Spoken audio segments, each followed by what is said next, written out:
After 6 million years of boredom, the evolutionary ascent of our species from the last common ancestor with the chimpanzee, something extraordinary happened to us less than 100,000 years ago, which, by the way, is long after we'd become anatomically modern. It was a kind of emergence into consciousness less than 100,000 years ago, really less than 40,000 years ago, when we became fully symbolic creatures. And this great change has been defined as the single most important step forward in the evolution of human behavior, is intimately associated with the emergence of the great and transcendent rock and cave art all around the world. And over the last 30 years, researchers led by Professor David Lewis Williams at the University of Witwatersrand in South Africa and many others have suggested an intriguing and radical possibility, which is that this emergence into consciousness was triggered by our ancestors' encounters with visionary plants and the beginning of shamanism. If you analyze the cave art, there's not time to go into the details here, but there are so many details that make it clear that this was an art of altered states of consciousness, of visions, and that plants like the Amanita muscaria mushroom or psilocybin mushrooms appear to have been directly connected with this sudden and radical change. So to investigate this possibility, when I got interested in this mystery, I went down to the Amazon, where there are still surviving shamanistic cultures today, and where they drink the powerful visionary brew ayahuasca, of which the active ingredient is dimethyltryptamine, DMT, which is actually closely related at the molecular level to psilocybin. Now, normally, DMT cannot be activated orally. When we encounter it in the West, it's generally smoked. There's an enzyme in our stomachs called monoamine oxidase, which switches off DMT on contact. But in the Amazon, they've got round this problem, and they say it was the spirits that taught them how to do it. The DMT in the ayahuasca brew is contained in these leaves from a plant that they call chacruna in the Amazon. And there they mix it together with this vine. And out of the 150,000 different species of plants and trees in the Amazon, this is the one that contains a monoamine oxidase inhibitor, which switches off that enzyme in our stomachs and allows the DMT in the leaves, when the two are married together and cooked in water, to be absorbed orally and takes us on a 4-hour journey into extraordinary realms. Now, it's no joke to drink ayahuasca.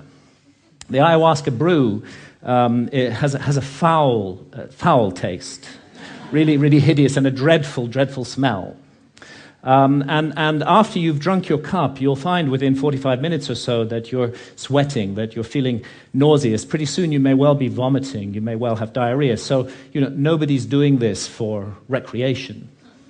And I'd like to add that I don't think any of the psychedelics should be used for recreation. They have much more serious and important mission with humanity. So we're not doing this for fun. But what draws people to ayahuasca again and again to brace themselves for this experience, and you do have to brace yourself, is its extraordinary effects at the level of consciousness.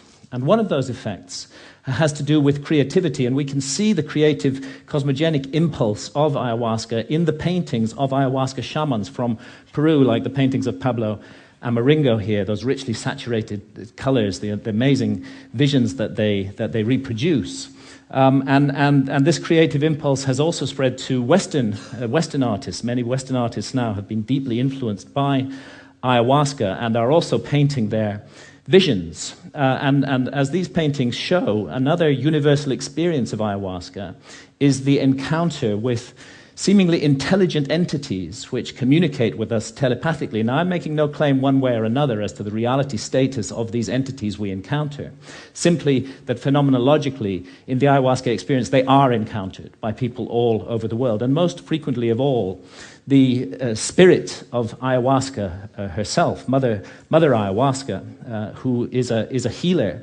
And although she's kind of the mother goddess of the planet, She seems to take a direct personal interest in us as individuals, to heal our ills, to want us to be the best that we can possibly be, to correct errors and mistakes in our behavior that may be leading us down the wrong path. And this is perhaps why, and it's an untold story, really. Ayahuasca has been fantastically successful in getting people off harmful addictions to hard drugs such as heroin and cocaine. Jacques Mabit at the Takiwasi Clinic in Peru brings heroin and cocaine addicts out there for a month, gives them 12 ayahuasca sessions, and they have encounters with Mother Ayahuasca during those sessions that lead them not to wish to take heroin or cocaine anymore, and more than half leave completely free of their addiction, never return to it, and don't even have withdrawal symptoms. And the same incredible healing work was being done in Canada by Dr. Gabor Mate until the Canadian government intervened and stopped his healing practice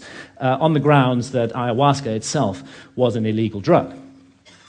Now, I have some personal experience of this. I've not been addicted to heroin or cocaine, but I had a 24-year non-stop cannabis habit. And this started off smoking the herb and laterally vaporizing it, but the basic truth is that for 24 years, I was pretty much permanently stoned. And I enjoyed being stoned. And I felt that it helped me with my work as a writer, and perhaps at some point it did. But when I first encountered ayahuasca, I'd already been smoking cannabis for 16 years, and almost immediately, ayahuasca started giving me messages that this was no longer serving me, that it was leading me to behave in negative and unhelpful ways towards others. And of course, I ignored those messages for years and years and went back to being stoned 16 hours a day. But that negative behavior that ayahuasca was pointing up did actually get worse and worse. I don't want to put down cannabis, and I believe it's the sovereign right of every adult to choose to smoke cannabis if they wish to do so. But I think I was overusing it. I think I was abusing it, not using it responsibly. And I became more and more paranoid, jealous, possessive, suspicious. I was subject to irrational rages. I often made the life of my beloved partner, Santha, a misery. And when I went down for my regular encounter with ayahuasca in October 2011, I was given the most unbelievable kicking by Mother Ayahuasca. And I was put through an ordeal. It was a kind of life review. And it's not an accident that ayahuasca is the vine of the dead. I was shown my death. And I was shown that if I came to death, and what awaits us after death, without having corrected the mistakes that I was making in my life, that it would be a very bad thing for me. And actually, Mother Ayahuasca literally took me to hell. And that hell was a little like this hell painted by Hieronymus Bosch, a truly terrible place, and a little like the place that the ancient Egyptians called the judgment hall of Osiris, where our souls are weighed in the scales in the presence of the gods, against the feather of truth, of justice, of cosmic harmony. And I was shown that the path I was walking, my abuse of cannabis and the behavior associated with it, was going to lead me to be found wanting in the judgment, and that I might face annihilation in the world beyond death. So perhaps not surprising that when I came back to England later in October 2011, I gave up cannabis. And I've never smoked it again since then. And actually, and again, I'm speaking only personally with no comment on others' use of cannabis, it's as though a monkey has been lifted off my back.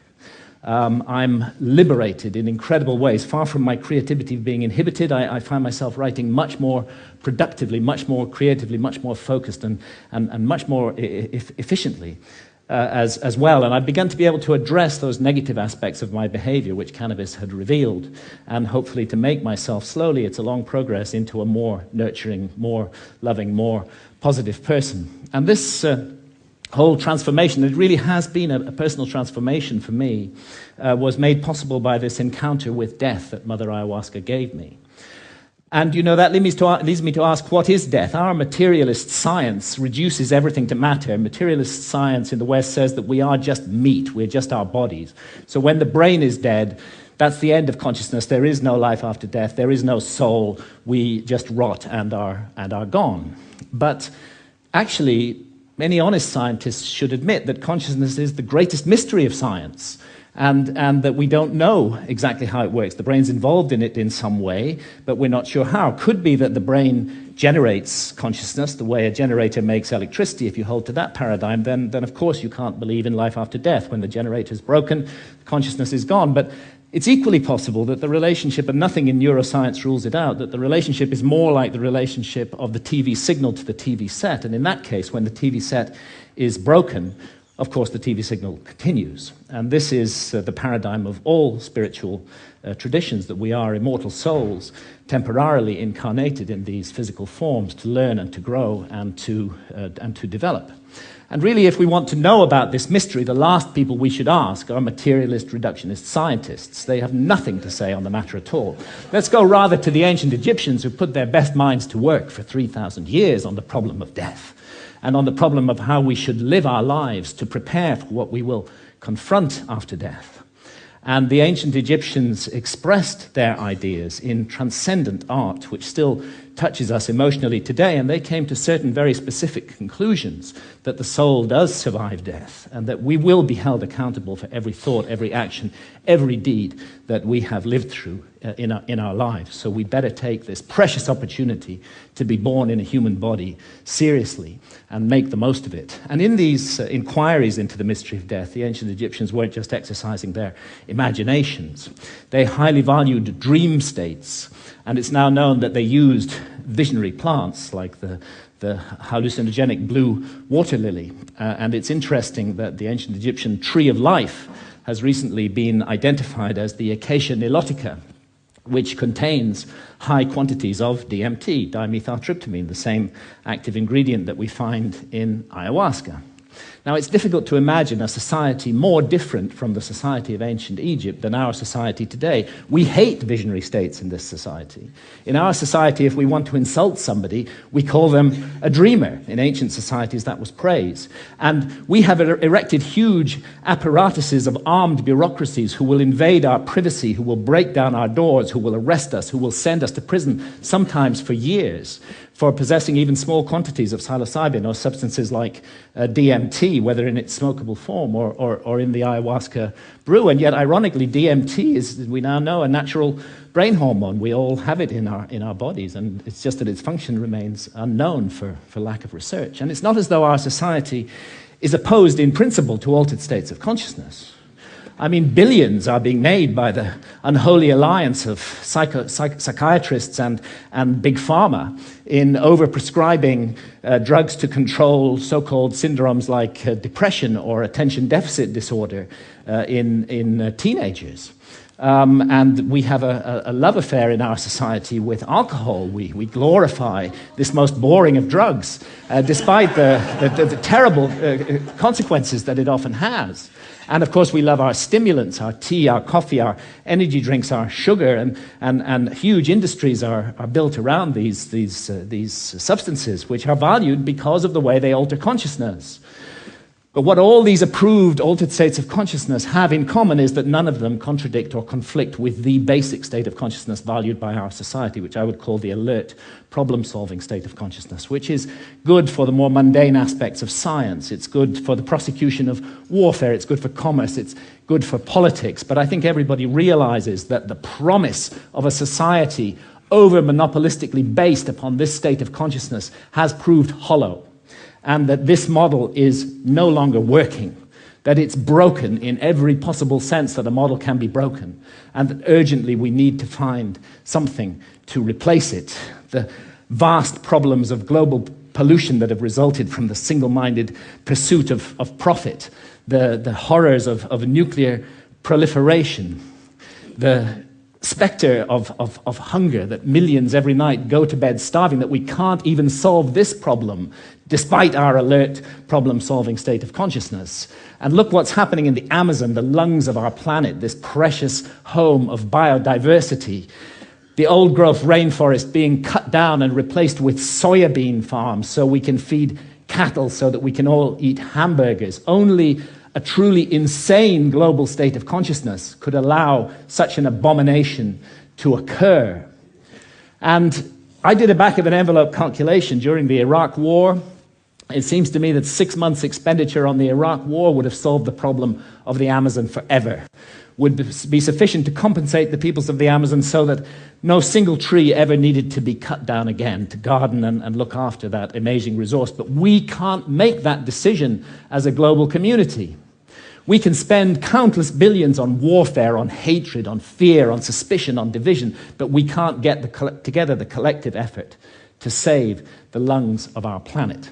And this is perhaps why shamans from the Amazon are now mounting a kind of reverse missionary activity. When I've asked shamans about the sickness of the West, they say it's quite simple.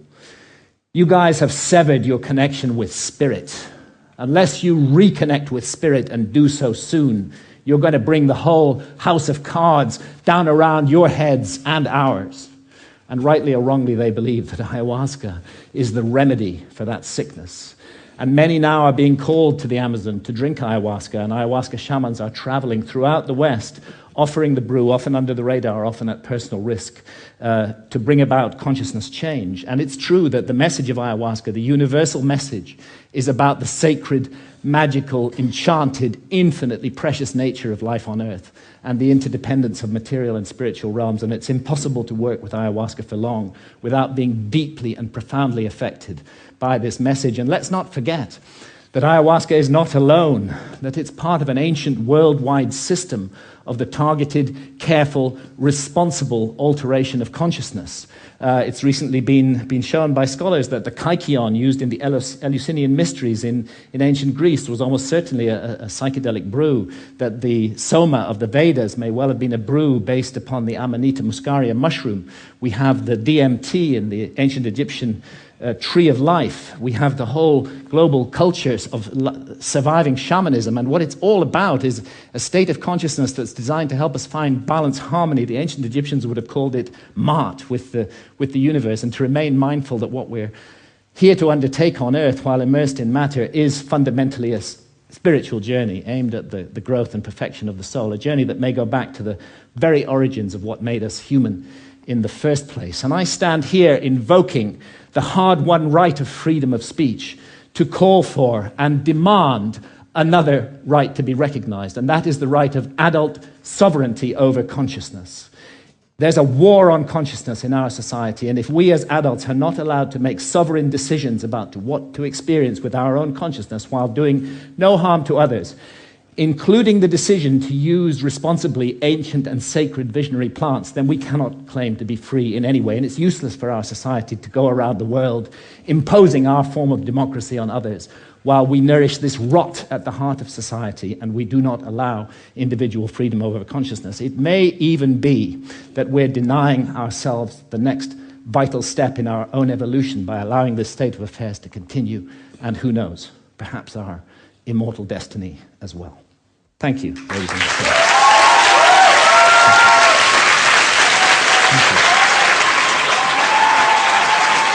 Thank you.